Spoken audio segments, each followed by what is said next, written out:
want to do this? Yeah. Okay, thanks. Can you click? Okay, URL shortener, how something so simple can be so complicated.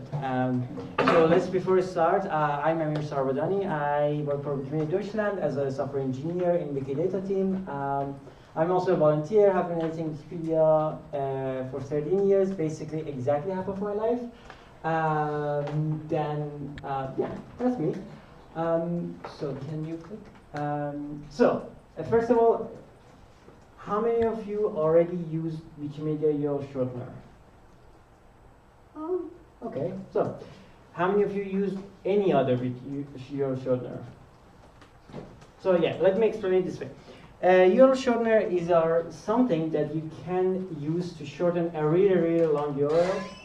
The reason that URLs can be really long can be for lots of reasons. Like you have a non-Latinate script. If you're writing, for example, Russian or in an Indian language, it's like just percent, number, something, and it's really hard to share it in social media or anywhere else.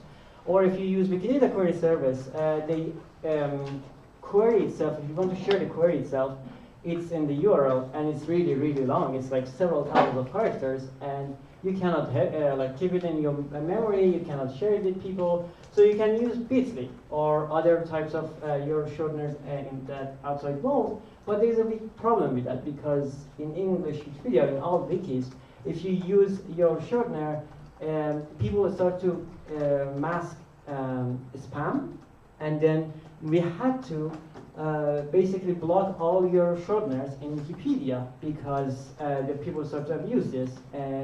And yeah, because we have a like spam blacklist, so we say, oh, foo.com is blacklisted, so we don't want this to be added. And they're like, oh, there's a URL shortener for this, so I just use this to bypass our blacklist. So we had this problem. We wanted to share short URLs, but we didn't want to have a URL shortener that allows every type of website. So we had to have something that's specific to Wikimedia and only allows you to shorten a URL that's already in Wikimedia. So, thanks. So I want to talk about a little bit of history. I know it's boring, so I just keep it to one slide. So extension short URL development started in May 2011. And back then, because there was an Indian language and we had this amazing Indian developer, and he was like, this is wrong, I need to fix this. And he wrote this extension in 2011 to do this. I don't know if you ever used it. It's not deployed in some languages, and it also has some performance issues.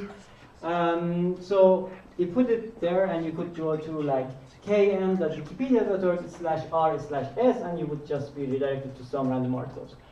But people wanted to be even shorter than this, so they said, no, we need to have a proper URL shortener. And there was an RFC for that that is made in November 2012. Imagine, this was around 7 years ago. And then, after it got approved, it was started, and extension URL shortener, which was something that deployed, and we are going to talk about it, was started developing starting in June 2014. And it got to almost ready to be deployed in August 2015. That's 4 years ago, exactly 4 years ago. Can you click on it? So I lied, there's 2 slides. And then in December 2016, we were about to launch this. I wasn't involved in this at all. Then there was like, oh, there's an abuse protection issue. So we had this very, very small issue. Like someone can make an article saying the real name of foo is bar, and then they could keep even they don't need to make the article. They just can put the link to it and just use it in the URL shortener, and then start using it everywhere.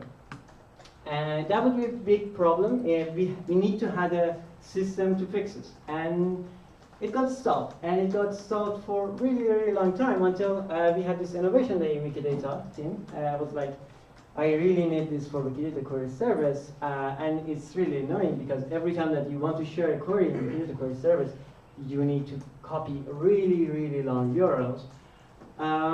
So I just got, yeah, let me finish this. In 15th of March of 2019, and basically a month later, we deployed it and gave it back to the Wikimedia Foundation if there's any issues they want to maintain it, because basically I wanted just to give a hand.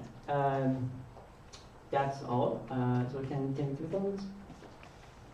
Okay, so I want to talk about how it actually works. I want to talk about a little bit of technical details. If you don't know much about technicality of this, I just try to be more, just let me know and I will explain it in more depth. Okay.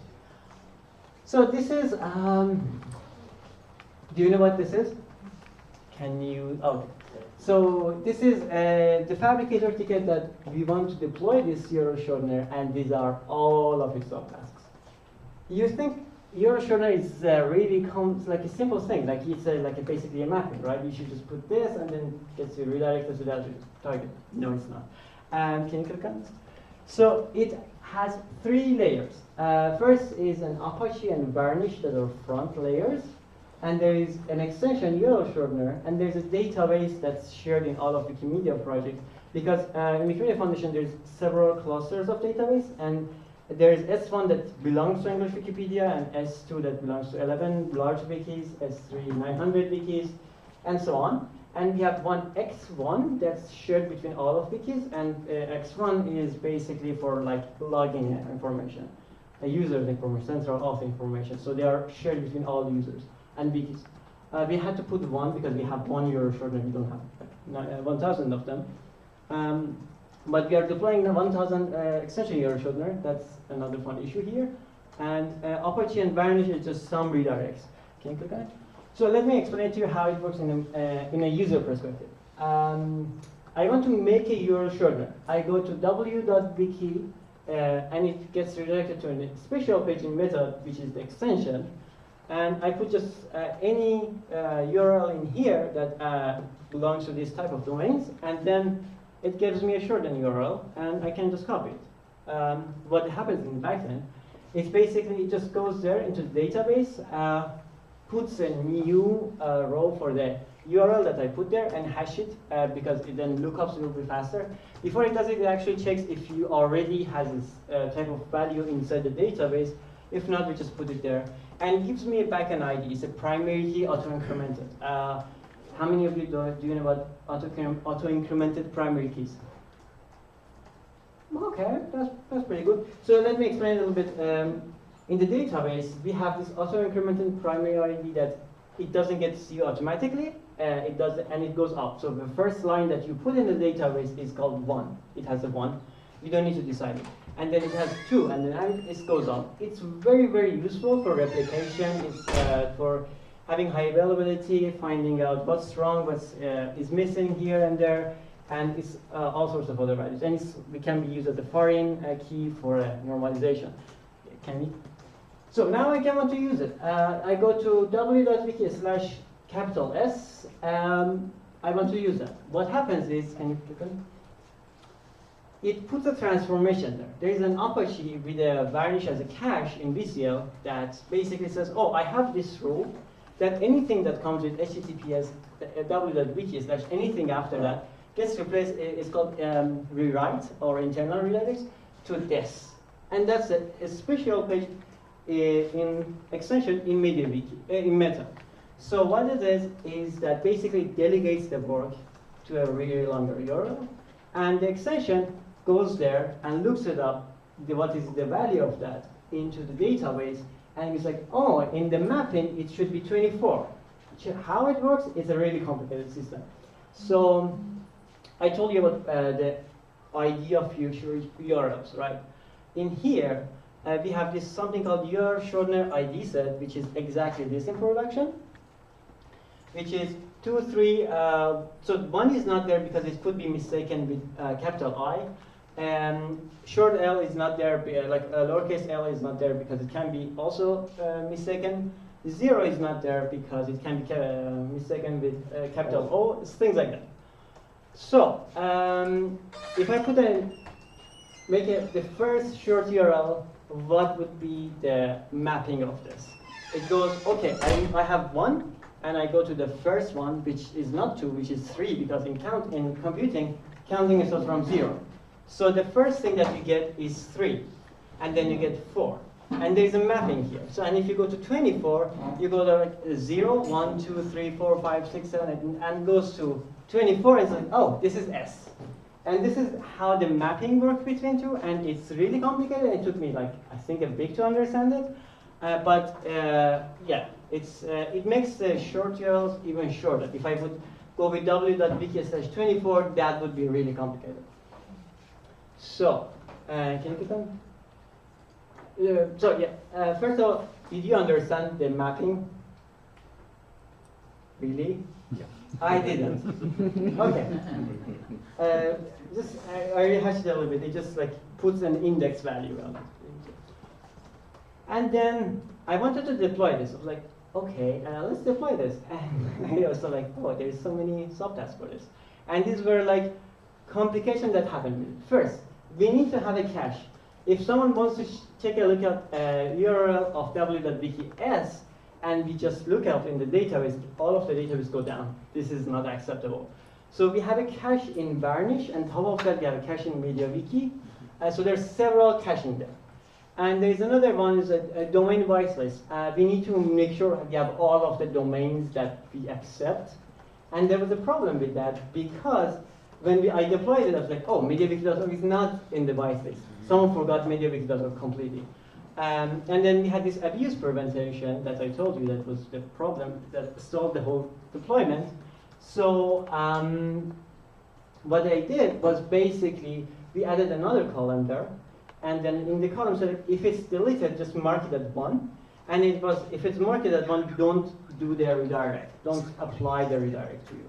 So and who can do it? It's stewards who can do it now. It can be delegated to other people. Also, abuse prevention can be some other forms like rate limit. People can spam us. People can bring us the whole thing. So we had to put a rate limit there. And the rate limit can be difficult in so many ways. We had TLS and SSL plus domain registration of w.wiki. W.wiki is called something called general top-level domain, and it's not owned by us, but the owner was really wanted to, it was fine for the person to just give it us for free. Some people wanted to know like what short URL actually exists, so we had to have a dump of it. The special page that you saw there is also very complicated. It has some sort of JavaScript. It has to do checks. It has to make sure that we are not sort of giving out information to people. Do not info leaking. It was a lot of work. There was a size limit. Our DBAs told me like, you should not let people run any types of URL to you. You should not let them big chunks, because it will bring down the whole centralist place. And this is something that's really crazy about this, is that if someone can use this URL shortener and bring it down, it actually brings down logging into Wikipedia, which seems very unrelated to each other, but it's very important to have like protection measurements between these two. So we had to have a size limit, which is I think 1,500 characters. But some people was like, no, I want to have it more, but then we were like, it might cause issues in X1. And then we had normalizing, because in the string we can en.wikipedia.org is not equal to en.wikipedia.org / and we have it look it up by hashes. So if we put hash there, it cannot find them. It cannot even. So we have to do several types of normalization. Twitter. Did you see? Can you go back to one before? How do you go back? Yeah, one back. How do you go back? I have no idea. Let me check. Yeah. All right. So did you see this ID mapping here? This is $, right? Twitter doesn't recognize this. Ah, I see. And like, why? And the problem with this is that if we remove this from the ID map, all of the mapping will break, because something is like, used to be 400 something that used to go to like w.wiki/432, it will go to 505, and everything completely breaks. So we cannot remove that as a valid point, but yeah. And we had the issue of Easter eggs. When I wanted to deploy this, I had to go to test it into lots of places. So I was like, I will try to put this in first, this, and second this. And the way that I was able to put Easter eggs, I was that I knew how to put it in the right order. I didn't know how to do it properly. We don't have a system that I can say, oh, foo bar will be to be redirected to this, because there is no such mapping. There's just a mapping internally, and I have the control over the order, nothing after that. So I put the first one, I was like, yeah, okay, let's do it in this type, and then let's do it this type. And people were like, no, I want DE gets redirected to German Wikipedia. I was like, I cannot do this. If you want to do DE go to German Wikipedia, you need to have 300 short URLs beforehand. Give it to me, and I will put them in order, and then you will have DE.Wikipedia for you. And it gets really more complicated, but I see that what they wanted. My proposal to them was to go and try to catch de.wiki, not w.wiki/de.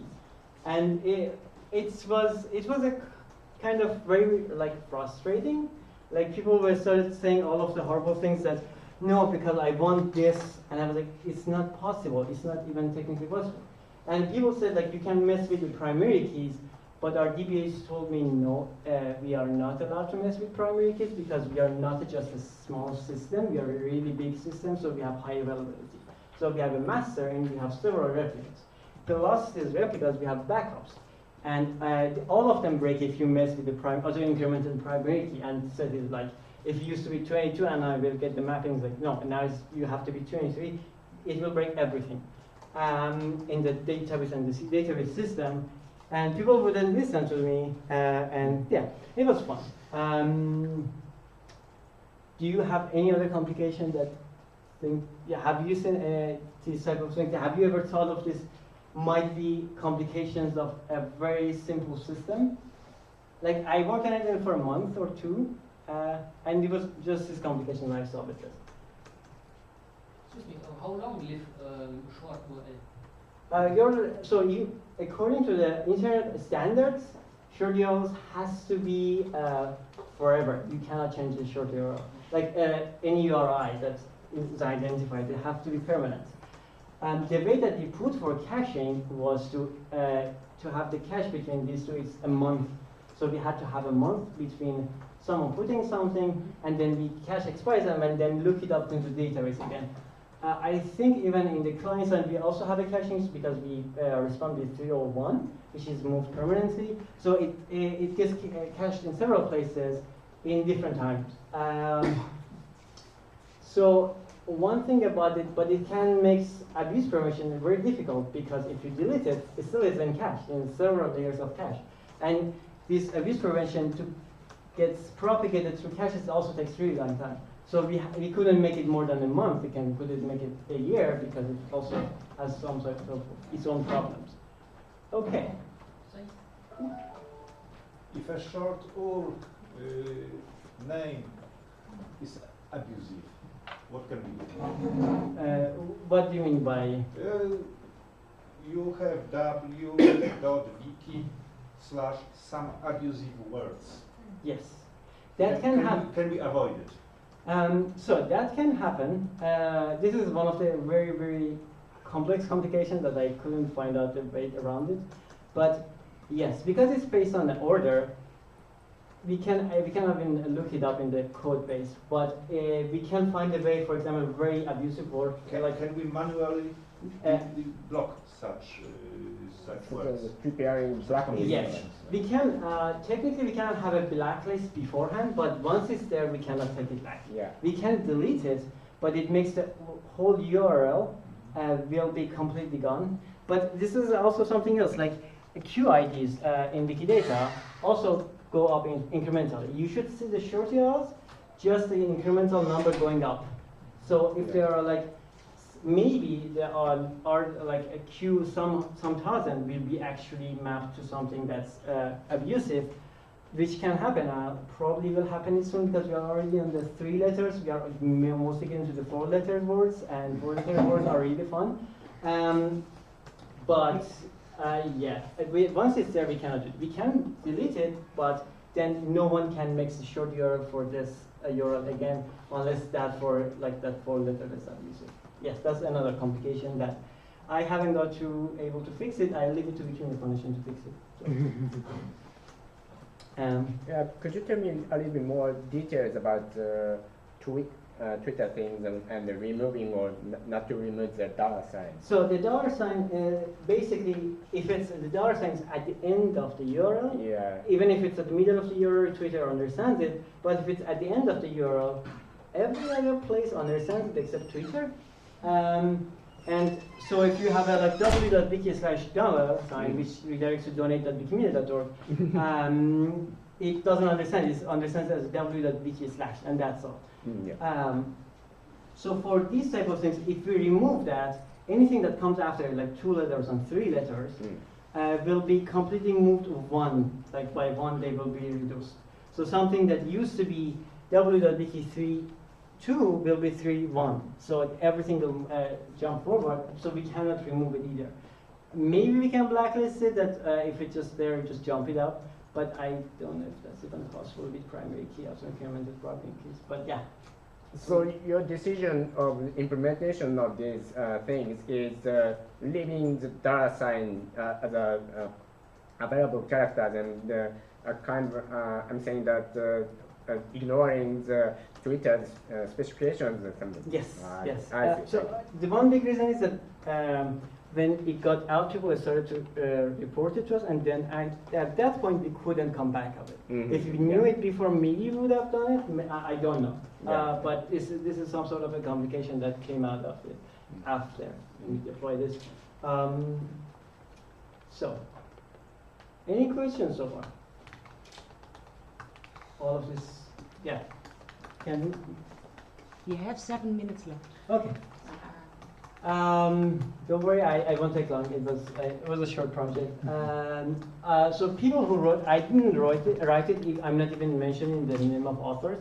The main people who wrote this and got the RFC done are Kunal Mehta and Timo Soling. I asked Kunal, but Kunal couldn't be in Wikimania, so I did it with these 2 people. But also I had the work of Leah Lacroix, who was the communication manager. She got a lot of backlash from her work with w.wiki. She's amazing.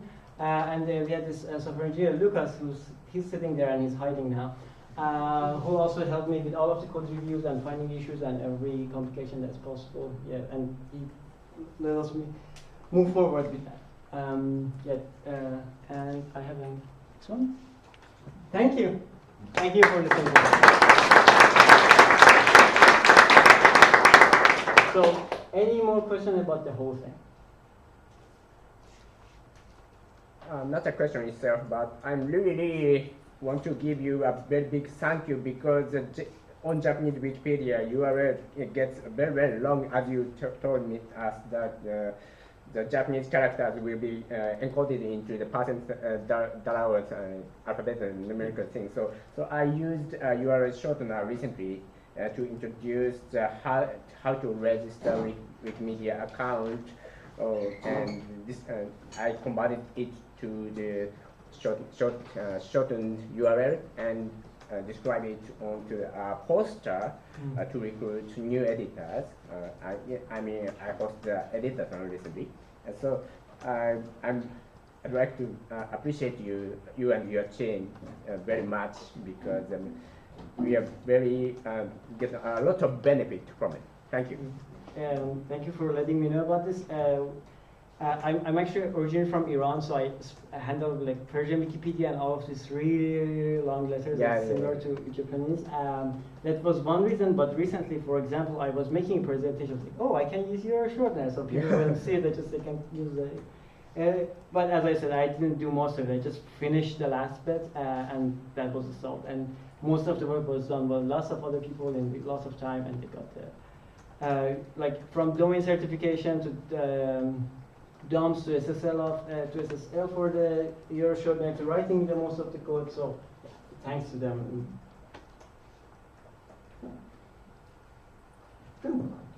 Thank you.